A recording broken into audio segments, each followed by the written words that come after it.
yang melaksanakan undang-undang ini. Sebagaimana kita ketahui, kita tetap melakukan edukasi, tetap melakukan sosialisasi pemahaman tentang Undang-Undang 21 itu kepada seluruh kalangan masyarakat, pengguna jasa, pelaku usaha, stakeholder, begitu juga kepada instansi terkait. Sudah ada pengawasan pangan, pakan, artinya ada yang mengikuti tindakan yang namanya terintegrasi. Nah, itu yang harus kita perkuat. Artinya menjadi lebih besar, lebih kuat, dan lebih hebat seperti itu.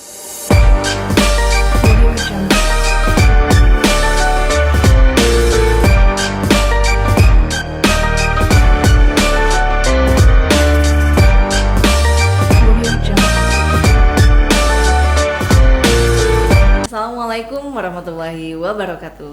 Bertemu lagi di Kito Podcast. Podcastnya Balai Karantina Hewan, Ikan, dan Tumbuhan Sumatera Selatan.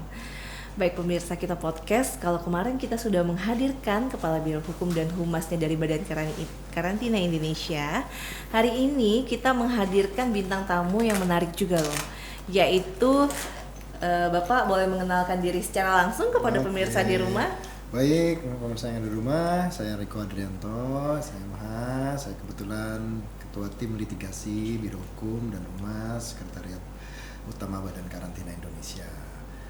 Oke. Kasih undangannya nih Mbak ya. Iya, dan tidak lupa juga pada kesempatan kali ini saya didampingi oleh Kepala Balai Karantina Hewan, Ikan, dan Tumbuhan Sumatera Selatan, Bapak Insinyur Kostan Manalu MM. Bapak silakan sapa pemirsa Kito Podcast. Selamat siang, salam sehat, salam sejahtera untuk kita semua.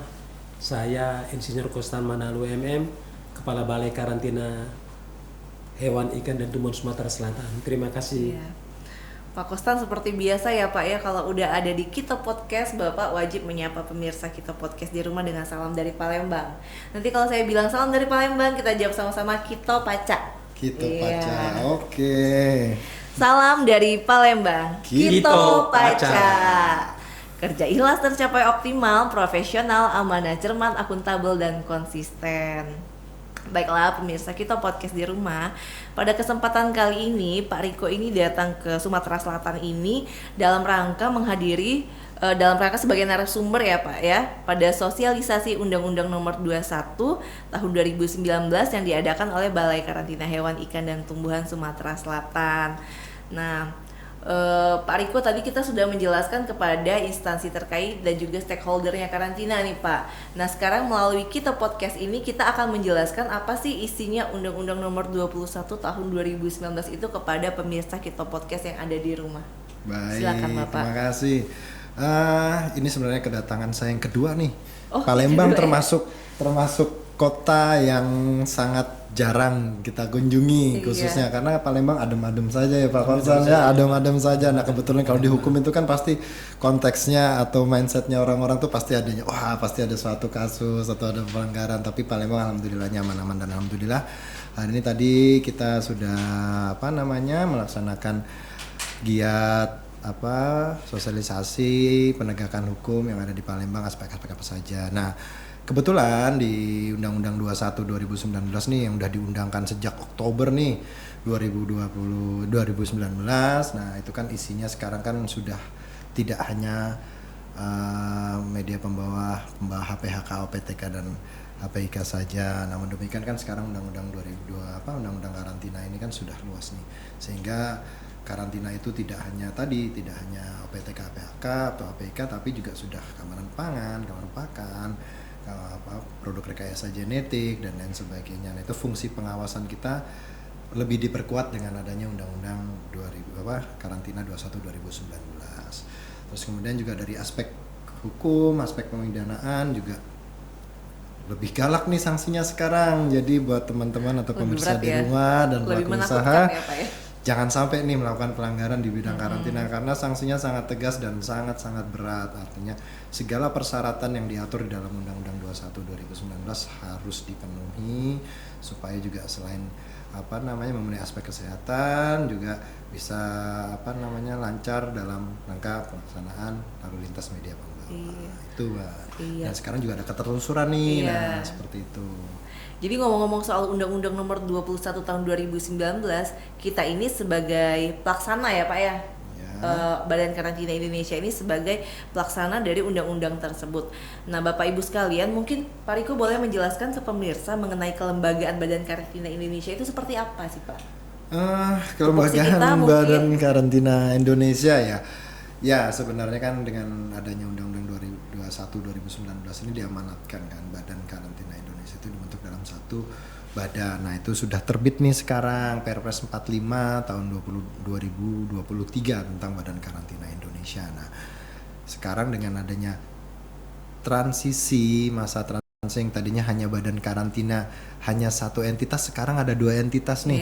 Dengan adanya badan karantina hewan, ikan dan tumbuhan plus badan karantina ikan. Nah, itu sekarang teman-teman dari ikan bergabung nih. Nah, itu tadi yang saya katakan di awal bahwa ya udah perluasan tugas kita jadi sangat luas sekarang, tidak hanya hewan dan tumbuhan saya tapi ikan juga. Nah, dengan adanya transisi organisasi sekarang kita lebih kuat, lebih besar, sehingga kan dibutuhkan kembali lagi instrumen-instrumen aturan yang sangat kuat untuk diimplementasikan nih, khususnya kebetulan kita sedang ada di Palembang nih, Balai Karantina Hewan Ikan Tumbuhan Sumatera Selatan. Nah, sebagai implementasinya nanti pelaksanaannya kebijakan-kebijakan regulasi yang ada di sini tentunya juga harus bisa memahami semua apa-apa saja nih yang akan menjadi concern yang ada di Palembang atau Sumatera Selatan ini khususnya, sehingga yang tadinya di sini hanya kan sekarang sudah tidak mengenal istilah balai kelas 1, kelas 2 atau stasiun kan, sekarang semuanya sudah equal sama balai semuanya. Nah,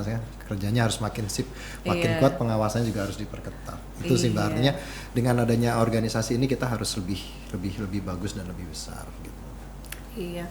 Dan juga tentunya kami di sini beruntung sekali Pak punya Bapak Kepala Balai kita, Bapak Insinyur Kostan Manalu MM, yang sangat memperhatikan sih bagaimana tindak lanjut dari Undang-Undang 21 itu ya Pak ya. Menurut Pak Kostan sendiri nih bagaimana nih yang akan kita lakukan ke depannya dengan adanya Undang-Undang Nomor 21 Tahun 2019 terhadap tindakan karantina yang ada di Sumatera Selatan, Bapak? Iya, makasih Ibu Novita, terima kasih. Untuk kedepannya Undang-Undang 21 ini kita Balai Karantina Hewan Ikan Tumbuhan Sumatera Selatan UPT Pusat di daerah sebagai eksekutor pelaksana yang melaksanakan undang-undang ini.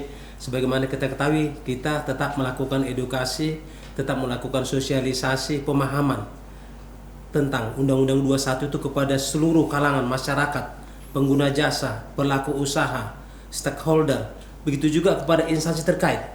Dengan tadi sudah kita lakukan dari sosialisasi, sehingga Undang-Undang 21 itu benar-benar dipahami dan diketahui masyarakat. Dengan diketahui, dipahami masyarakat, mereka akan mematuhi, menuruti dan melaksanakan semua persyaratan-persyaratan karantina yang harus dilengkapi oleh pelaku usaha, pengguna jasa jika dalam melalu lintaskan tanaman, hewan, ikan yang ingin mau dilalu lintaskan. Jadi sehingga negara tujuan tidak akan mendapat komplain dari negara tujuan, sehingga komoditas produk-produk mereka yang mereka lalu lintaskan, baik itu ekspor, impor, antaranya dapat berjalan dengan lancar. Ya, kedepannya kita tetap melakukan edukasi, sosialisasi, berkolaborasi dengan semua masyarakat, elemen masyarakat di Sumatera Selatan, Bu. Iya, jadi kita sudah melakukan banyak sekali sosialisasi ya Pak ya melalui berbagai media sosial kita juga media tentunya. Juga sudah, ya. Iya, baiklah pemirsa di rumah.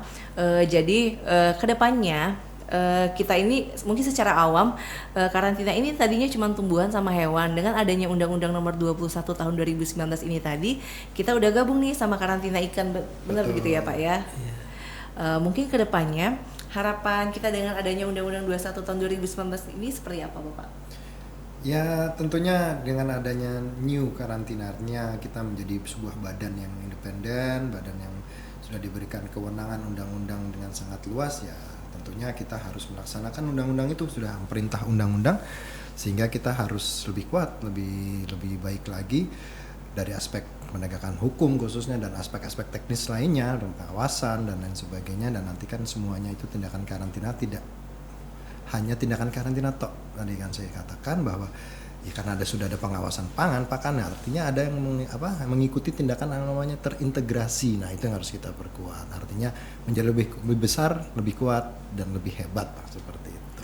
Jadi harapannya sesuai dengan apa semboyannya Barantin ya Pak ya, kuat Kuat, kompeten kuat, unggul kuat, amanah kompeten, tangguh. tangguh. Baiklah, mungkin Bapak untuk menutup podcast kita mungkin bisa memberikan sedikit pesan-pesan kepada pemirsa di rumah bagaimana kita harus mematuhi ya Pak ya Undang-Undang Nomor 21 Tahun 2019 ini Pak. Ya, terima kasih Bu.